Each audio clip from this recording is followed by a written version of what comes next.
Hey disc golfers, welcome to episode 15 of Caddy Chat with Jake and Josh. We are so excited to have you with us today.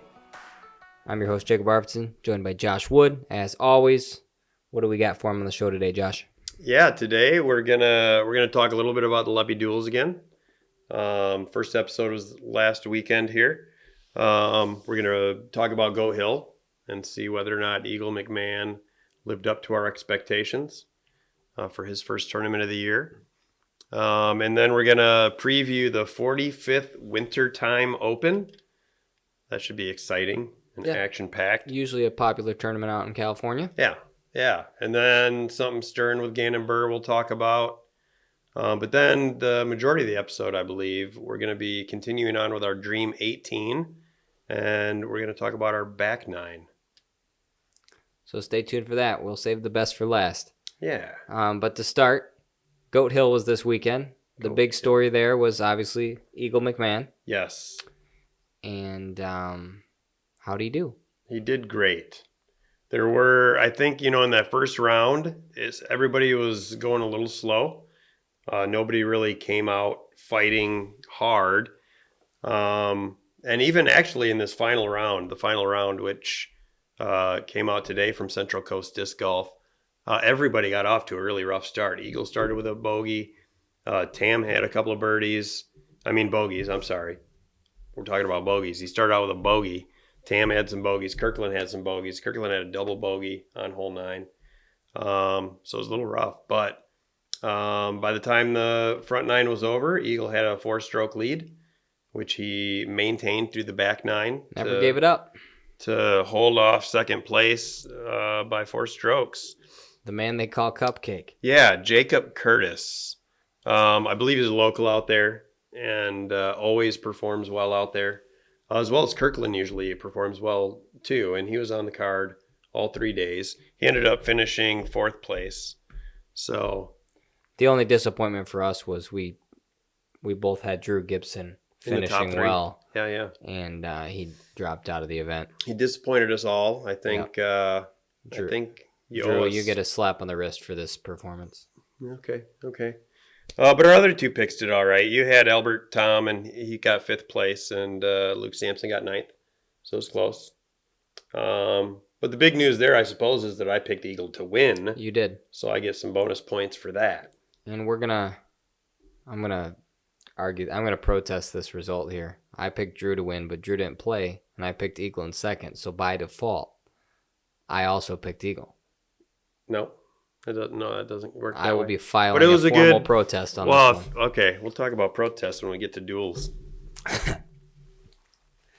So it was a windy weekend in Oceanside, California, and so they had that to contend with. There were a lot of wild shots. There were also some amazing shots. The guys that were on the lead card all weekend can really throw the disc.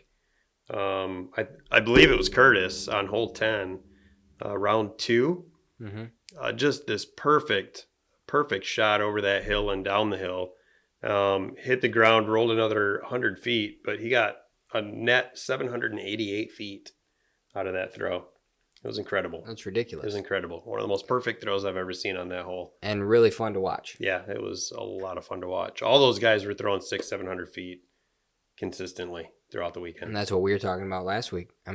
The guys that'll be on the lead card at Goat Hill are the guys that can crush the disc. Yeah, which is why we picked Drew and Tom and Sampson and Eagle. And which is why they all finished very well. Mm-hmm. So the big question from this weekend was Eagle McMahon. Is he back? Is he going to be rusty? In one word, is Eagle McMahon going to be okay? Yes. Done. Absolutely. He's back, guys, so we're excited for that. Yeah, he looked good. All right, picks for this coming weekend, Wintertime Open. Obviously not a stacked field. We got the All-Star weekend going on at the same time down in Tucson, Arizona. Yeah. So not that those top players would be at the Wintertime Open anyway, although Paul Macbeth has frequented the Wintertime Open in the past. But there's a little caveat there. But, there's good players there. There are. Jake Brown, he's a good player. Clint Kelvin's going to be there. Cupcake, Jacob Curtis will be there again. Parker Welk, who got second place, actually, at Goat Hill. He snuck out from Chase Card and finished just behind Eagle. He'll be there. Connor Rock will be there. Gavin Babcock, Casey White, Luke Sampson, Paul Oman, Josh Anton, and Cale LaVisca. The Cale LaVisca. The Cale LaVisca. So there's some good players out there. Do you want to pick your top 3 first, or you want me to? I would like you to. Okay. And we're tweaking it. We're going to pick 4 now. We're going to pick 4 just in case somebody drops out, so we don't have any rule disputes. And then when we introduce our point totals for the first time next week, we will only be taking the top 3 performers out of those 4. Oh, those 4. Yeah. Just so you guys know. So my winner for this week is going to be Josh Anton. We haven't heard from him a whole lot recently, but he's local. He's a fantastic player. He's performed well there in the past. I'm going to pick him to win. That's a good pick. Second, it's hard not to pick Cale in the top 3, and I'm going to put him in second place. He's too smooth. The dude doesn't mess up, and he's too smooth. So I have a really hard time picking against him. And then I'm in third place.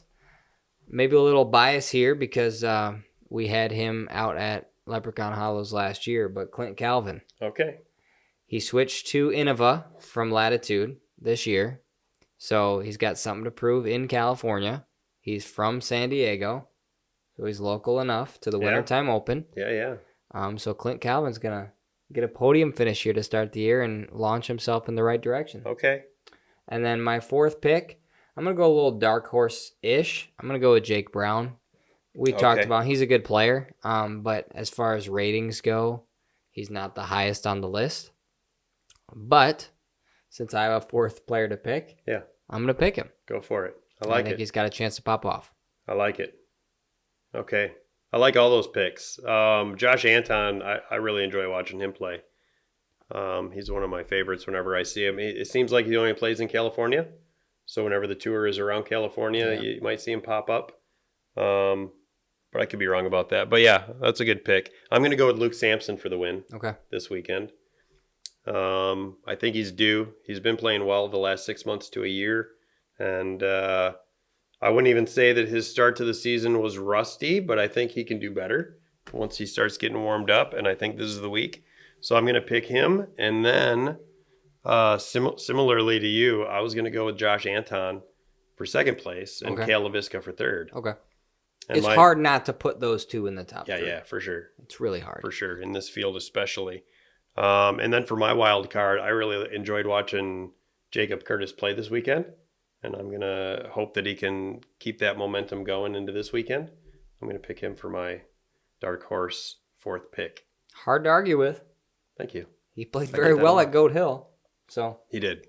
He was playing really well. Some amazing shots. Got nothing to say about that, but good things.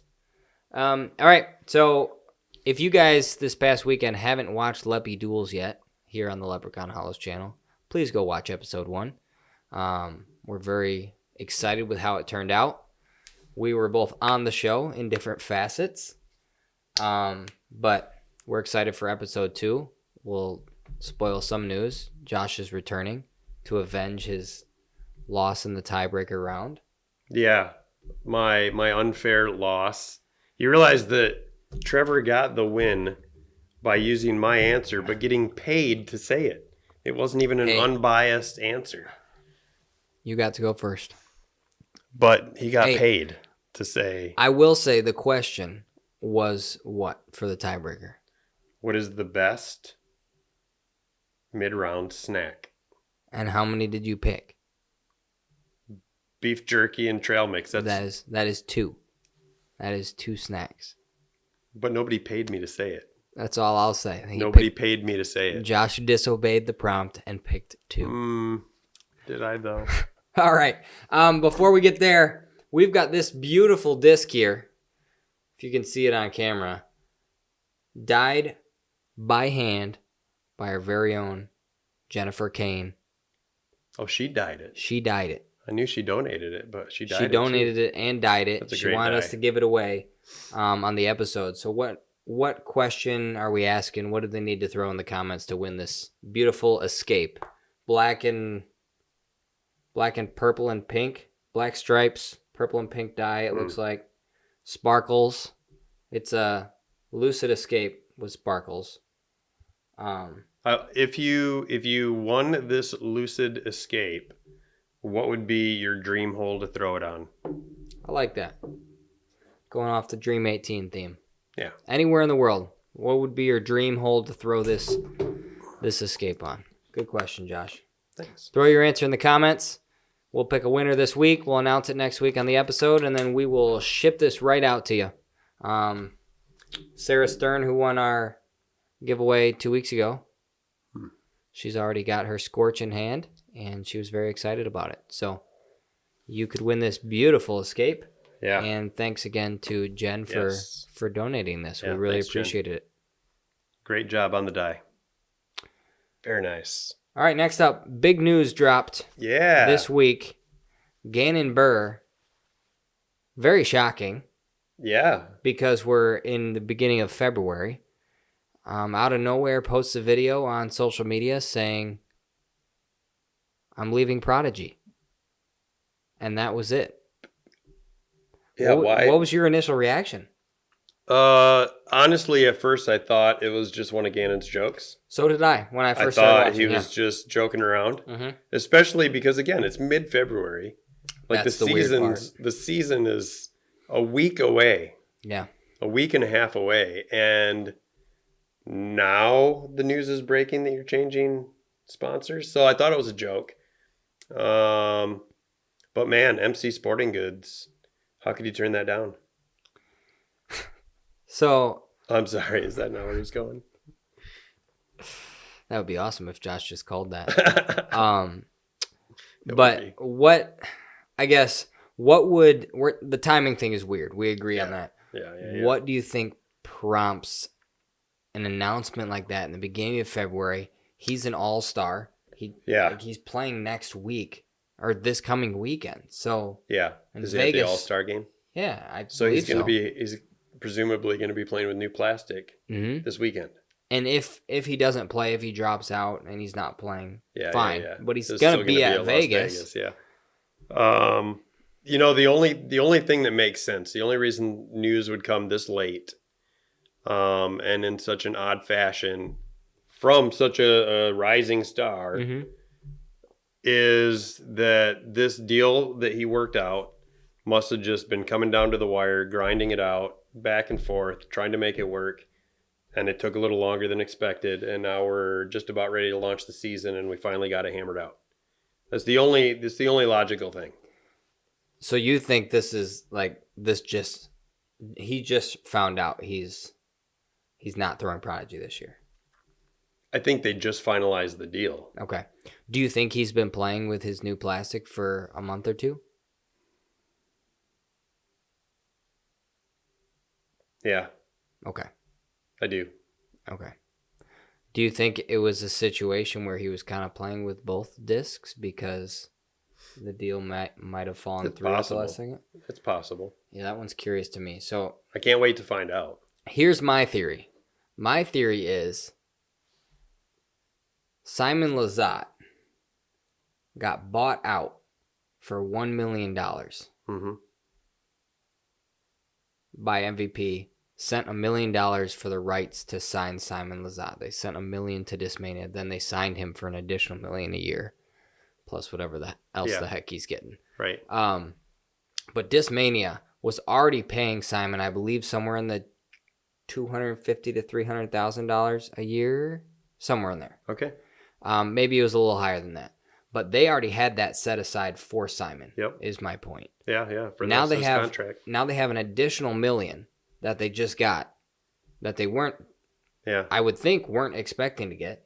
Plus $250,000 a year. Plus $250,000 a year, plus what they had already budgeted when they were, going back and forth with Simon saying, hey, we can't match MVP's deal exactly, but he said we got close. Yep. So monetarily speaking, to me, that says they got somewhere in the $750,000 figure range. Plus now again, they've got $1 million in their pocket. Yeah. So if you've got that money and you've got a 17-year-old kid who kind of fits the same mold as Simon, a crusher, and Kyle and Eagle, and you've got that money, you think they needed a new crush boy? I think it might be Gannon Buhr, and I think they just got that money in their pocket a month ago, and they said, hey, let's go after this kid. So you think it was a late started deal? I do. That's my theory. Okay. No, I like that. I think I said mine was the only logical answer, but no, yours checks out. The other thing that be. came to my mind was Innova. You know, they have Calvin and that's it. But the more I thought about Innova, I was like, what? If he went to Innova, this should have been announced a month and a half ago. Yeah. Like the timing doesn't make sense. So the Discmania thing makes sense in my head, timing-wise. But we'll find out. Yeah, it could be. We'll find out. I can't wait to find out. And just so you know, we did send a text to him. We did text Gannon. To see if we could get some answers. And we're waiting on that yet. So we'll see. We'll see. To be determined. The other thing I want to talk about here briefly in that situation is Prodigy. Where does this leave Prodigy? How does it look for Prodigy? Kevin Jones still throws Prodigy, right? Yep. And Isaac Robinson. Yep. Yeah. Those are the two big names left. Yeah. Right. Oh, and Kale LaVisca. Yeah, that's not a huge roster. No. So I wonder what they're going to do this year to try to make up for that. I just think it's interesting because Chris Dickerson left 2 years ago because they wouldn't give him the deal he really deserved for being a top 5 player in the world. He goes to Discraft. They treat him right by giving him a whole RV and more money than Prodigy. So that he didn't leave there with a great taste in his mouth. Yeah. So for them to now lose Gannon, who I would argue is already better than Chris Dickerson. Sure. Potentially. And he's 17. Yeah, he's got some growing to do. He's better than Chris Dickerson, who's fantastic, and he has not hit his ceiling yet. Yep. So it's not a good look for Prodigy. No, it's really not. We've bashed on Innova plenty, but it's not a good look for Prodigy. It's not. I wonder I wonder what they're going to do. Maybe they'll go after that 40-something 900 rated crowd. We could use sponsors too. Shout out Prodigy. Josh Wood wants a sponsor from you. He'll throw your plastic. I'll throw your plastic. All right, so that's the Gannon Buhr news. We'll see if any new updates drop on that before this podcast airs Wednesday morning, but who knows? The news is going to come quick with him registered to play some events very quickly. Yeah. So we'll find out soon. I can't wait. Okay, next segment, the highlight of today's show, back 9 of the West Michigan Dream 18. Of course, shout out goes to Ryan Kenny for suggesting this topic. Yes, Ryan. We're giving you credit. We did not forget you. It was a great suggestion. We did not forget you, Mr. Kenny. We love it. We love you. Okay, so who went first last week? You did, yeah? I might have. Okay. I'll go first. Before we start, though, I do want to make that correction from last week. Yes. I gave the caveat that I don't play outside of my county very often, or haven't. And so I was struggling with some of these. And my whole 3 from last week at Hammond Hill was actually hole 4 at Hammond Hill. So that was the one you described, was hole 4. Was hole 4. Yeah. And so I would like to make that my dream 4, my dream hole 4. And I will replace hole 3 with Brewers hole 3. Okay. That little soft Annie down the hill. Good hole. So that's my correction. And thanks for the correction in the comments of the YouTube video. I appreciate that. Always welcome feedback. So absolutely, yeah. There you go. I just want to make that correction, and thanks for pointing that out. Thank you, guys. All right, hole 10, back 9, Dream 18, West Michigan. I went with drum roll. I went with Riverside Park. Riverside. Yeah, we haven't said that one yet. We haven't. It's flooded for I haven't played there since 1999. So it's not very playable half the time, but I enjoy the course when it's dry. I don't like goose poop. But hole 10 is a par 4, and it throws over a pond on the second shot. It's a cool shape. You can play safe around the pond and kind of just play right of the fairway and curve all the way around, but you're not going to birdie that way. Is that the one that goes out on the little island? Yeah, kind of on the peninsula. Yeah. Okay. Yep. So it's Are Very a nice. placement shot off the tee for about, I think it's 220 to 260, 275, depending on how close you want to push to the water. And then it's a shot over the water on your second shot out to a peninsula green. The water itself isn't that beautiful because it's kind of mucky, but the whole shape and the whole design and the hole itself is really cool. So I like the decision making off the tee, and then if you're gonna go hard at it, your second shot or not. I really enjoy that hole. Nice. I like it. Hole 11 went back to Paw Paw Park. Another long hole. I almost picked that one. It's a beautiful hole. It's gorgeous. Playing back toward the parking lot. Open grassy shot. There's pine trees on your left. Big fat probably oak tree in the middle of the fairway. Yep. That's really the only obstruction, but you kind of get to rip off the tee with a little bit of placement because of that big tree. Okay, maple. But it's a big size beautiful tree. It does Sugar force maple. your line a little bit, but you do get to crush on one off the tee, and then it's a low ceiling approach through a gorgeous pine tree grove. On the way in, covered in pine needles for the last 150 feet. Yeah. Skippy. Yeah, really, really fun approach shot, to be honest. And the drive, you really have to be careful about where you put it, because if you get too far left into that bowl, there's that hill, low ceiling makes that a really tough approach. Near impossible. Yeah. And you got the parking lot on your right. Yep. So that changes things as well. well. Really well-designed hole. Beautiful hole. Yeah. So that's hole 11. Hole 12, I went with J.C. Park in Kentwood. I struggled with hole 12 a little bit, but that's the one I went with. Tunnel shot, kind of slightly playing uphill. Once you get 75% of the way up the hole, there's kind of a left-hand gap, left to right moving gap for a lefty or a righty forehand, or there's kind of a straight or right side gap for standard righty backhand to finish. Par 3, 320-ish feet, I believe. Nice. Finishes slightly uphill, though. And, yeah, it's a fun shot.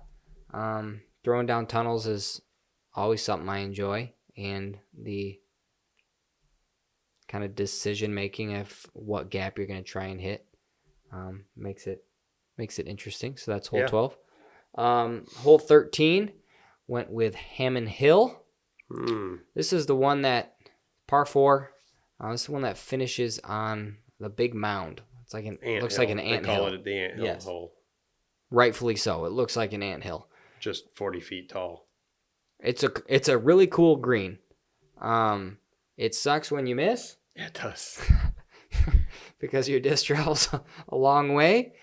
But a really cool green, and I really enjoyed the first half of the hole as well. Kind of a big S shape-ish, but it's all about placement off the tee. The fairway is relatively wide, but it's all about placement off the tee, where you land your drive, and how you're able to then attack the green, because there is a narrower tunnel that you have to hit just to get to the anthill to have your putt. So when you're putting straight, 8 feet in the air, you kind of want to be in the correct spot for your putt. It probably is 10 to 12 feet. Okay, more than to the top of the hill. Then there's the basket. That's true. Yep. So it's a fun putt. Fun hole, fun putt. That's hole 13. Hole 14, I went with Ashtamo again. And this one destroyed my tournament last year when I was there. But downhill, elevated tee box, throwing down a tunnel, and then kind of like hole 11 at Paw Paw, there's a low ceiling pine tree entry into a slightly uphill green. Long par 3. Really impressive too if you can get it. But a really fun shot to throw off the tee, and a cool green to finish. Although the basket used to be slightly slanted, and that was very frustrating. But I'm glad they got new baskets now. Yeah. All right, hole 15, Bluegill. We haven't mentioned Bluegill yet. I was thinking that last week. I wish I knew it better. I've only played it once or twice in my life. I loved it. And I can think of some holes, but yeah, I wish I knew it better. And unfortunately not as accessible last year or this year like it has been in the past. Yeah. But beautiful property. Joe has done incredible things with that piece of land. And Hall of Famer Joe Gill. Mm-hmm. Hole 15 is the answer on that course for me. Again, kind of like Ashimo's hole 14, it has destroyed me in the past. But it's got two little hills, finishes uphill, tight tunnel. It's an interesting shot because you're throwing uphill off the tee down a very narrow tunnel. It's a weird angle to release your disc at, knowing you have to get distance, but also keep it in the fairway. Yeah. It's a cool shot that you don't get very often. Yeah, because it's punishing if you don't stay on the fairway. So do I enjoy playing the hole? No. But it still makes my Dream 18 because it challenges you as a player, and that's what I appreciate. So hole 15 at Bluegill. I like it. Hole 16, kind of gave it away last week a little bit. Went with Leprechaun Hollows, the island hole. It's only 137 feet, but it can be a round destroyer. How wide is the island? The island it's 25 feet to the right, and it is about 10 feet at most to the left. But it's a elevated pin in the middle of a small island green. If you miss the island, you re-tee as many times as it takes to get to the island. So we encourage you to come play that hole. We've seen very large numbers on it in the past. Yeah, what is the largest? 21? Yeah. 21 or 22? 21 is the record on that hole. Not a record you'd want to own. The good record is 1. Yeah, the good record is 1. But that's the other fun part about that hole is that it's an ace run every time you step up to it. But if you ace run it and miss, you're taking not a birdie or a par anymore. It's over. Yeah. All right, hole 17. Beautiful hole, Shore Acres, yellow pin for me. Some people like the black pin. But Shore Acres yellow for me. Slightly elevated, throwing downhill, left to right moving hole. Perfect for a slow speed righty backhand turnover. I throw a forehand on it. But yeah, you're throwing down a beautiful tunnel of pine trees. Kind of like we were talking Pawpaw hole 11, covered in pine needles on the sides, and I throw a leopard 3. Really scenic tunnel though, with the basket at the end. So yeah, it's a good looking hole. That one was a no-brainer for me at 17, and then hole 18. I really wanted to put Johnson Park from before it was moved to last year. Unfortunately, the pin has been moved, and I couldn't pick that. Active holes only. So I went with Brewer because it's also a very good hole 18. Par 4. Yes. Peninsula green with OB front, back, and beyond it. Yeah. To the left. Placement shot off the tee if you're going to be able to attack on your next shot. Tough finishing hole. It is. Trouble on the finishing hole multiple times with 2 bush islands in the middle. And it's on a little peninsula surrounded by OB. The basket is, so, yeah. Really good hole. Really good hole. Is.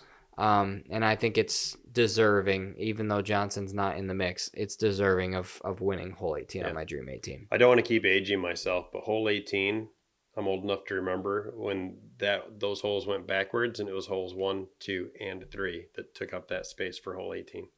Okay.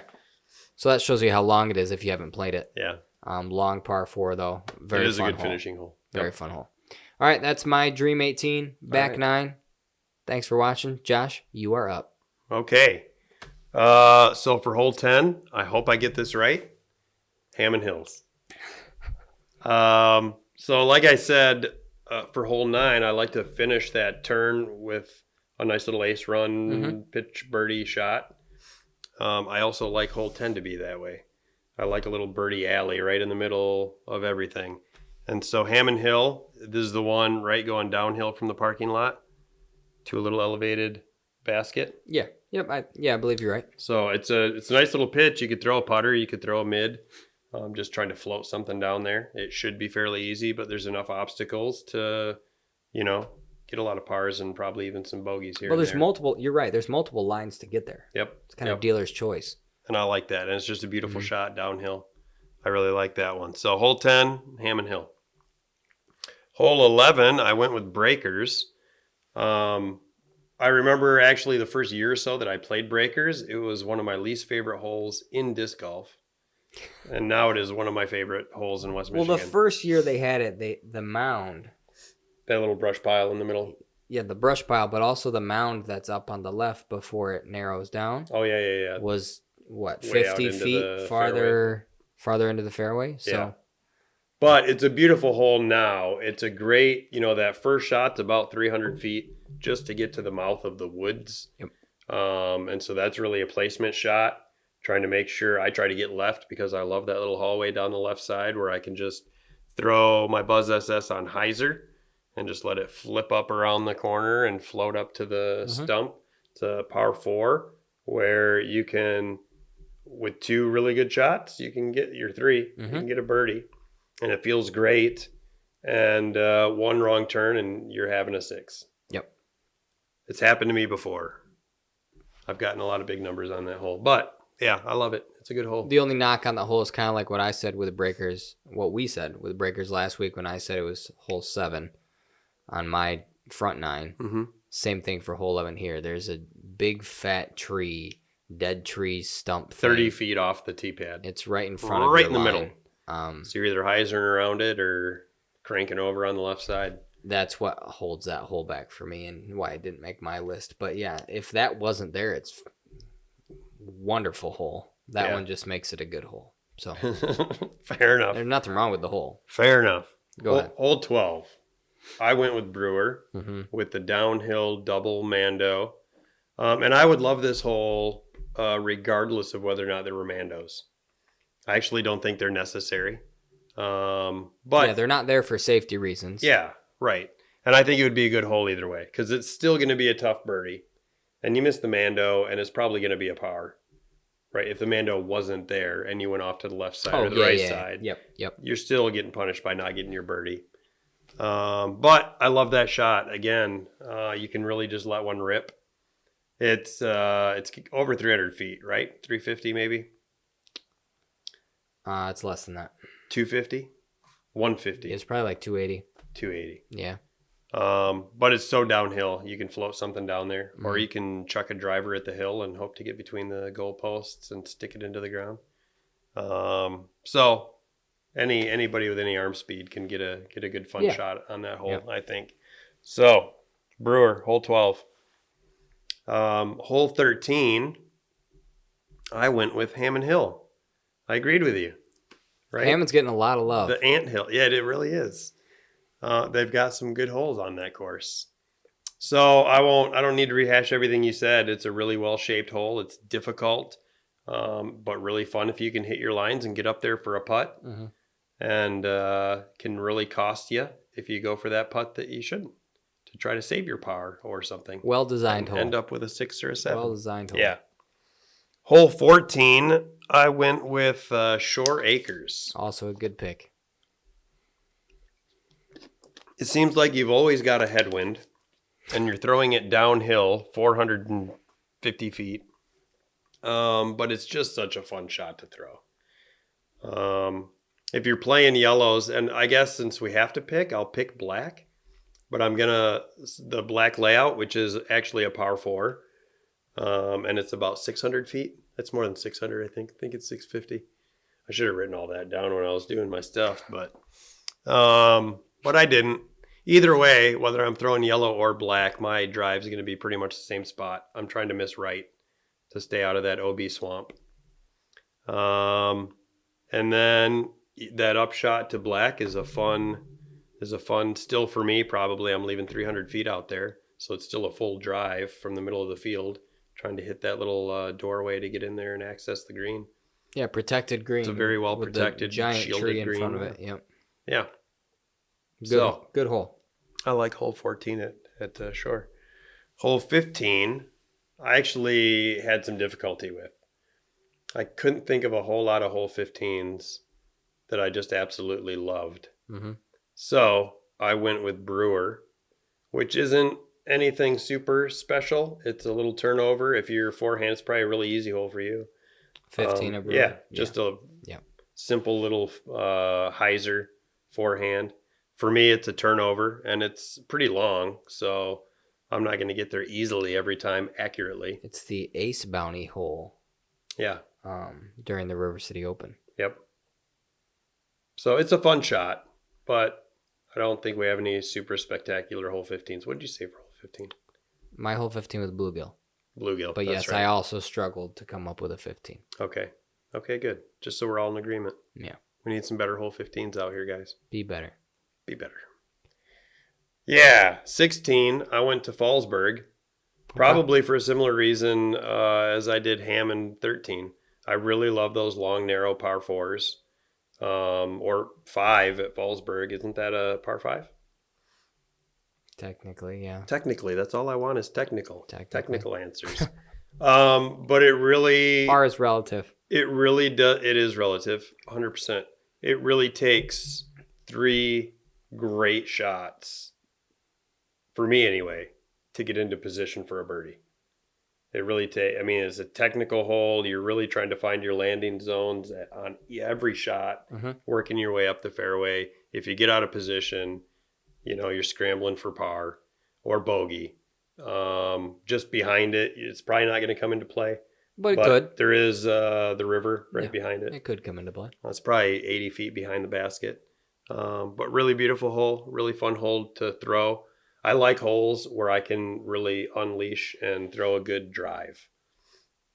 But not a drive where you're just in a field and you're not just a wild crushing. One, right? Something where you have to hit something, but you still need distance, right? Because so I like that with hole 1 for Fallsburg as a starting hole because there is a little more freedom to just let it whip. And if you're offline, okay, fine, I'll settle for a par. But you're right, on 16, that's not the case. It's a little more and it control. Feels better when you hit it. It does. 100%. Yeah. Hole 17? I went for a little ace run. Winnie. Hole 17 at Winnie. That's a fun little, barely uphill, 250 foot straight shot with these guardian bushes right in front of the basket, like a little hedge of protection around the basket. So. And I was actually talking with my card at Winter League this weekend. If those bushes weren't there, that hole would be stupid.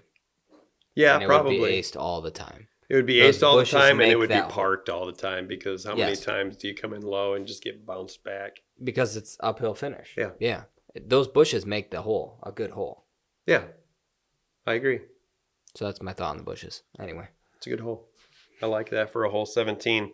And then hole 18, I also went with Brewer. So we agreed on 2 or 3 of them on this round.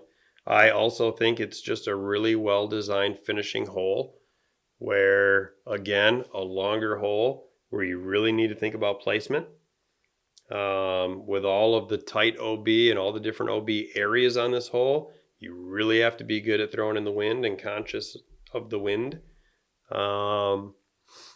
And you can get rewarded with a birdie. I mean, I suppose if you're really good, you might be able to eagle that. Is it a par 5 when the MPO plays? It's a 4. Okay, you're not going to get that in 2. Eagle's not happening unless you throw in from 300 feet away. But yeah, 2 great shots, and you can get up there on that peninsula and get your birdie 3 if you're an MPO player. Yeah, the other thing we didn't mention when I was talking was the 2 OB Island bush areas in the middle of the hole. One is right in the landing zone for a slower arm speed player. And the next one is right in the landing zone for a high arm speed player. So you really have to pick if you're going to try and go to the left of that, the right of that, or somehow land between them. Because there's I don't think you'd want to land between them either. Because there's only 100 feet or so in between them. So then you're going to have to work your way around them. So you really want to go right or left. You got to make the decision, though, off the tee, because if you just wind up and chuck it, there's a 50-50 shot that you're going to end up in the And I'll just tell you, you should probably go right, because even on the left side, there's only 80 feet between the bushes and the road. I throw left. 0. Yeah, well, I'm telling them they should go right. Don't play like me. Yeah, I suppose if I could put it on the short pad every time, I would do that. That's not a bad place to take your second shot. No, I love that spot. Yeah. But I'd rather be on the right side of the bush and keep it safer. It's much more open. Josh is correct. That's a smarter decision. Much smarter. All right. So that wraps up our Dream 18. Thanks again, Kenny, for suggesting this to us. I think it was a fun idea, and we had fun doing it. Just like last week, if you agree, if you disagree, if you think we missed a hole. If I screwed up a hole on your home course. if Josh messed up a hole, but that's huge. It's possible. We really appreciate the feedback there. I do. Because we never would have recognized it. I didn't pick that as my hole, so I wasn't thinking. Mm-hmm. And Josh just messed the hole number up. Yeah, I've so only played there a few times. We do appreciate the feedback, so please continue to do that. And that is a beautiful course. Mm-hmm. They made our list quite a bit. Yeah. Both of our lists. So shout out to Hammond Hill and all the upkeep that goes into that place. Yeah, Justin. Yeah. Good work. They do a good job. Yep.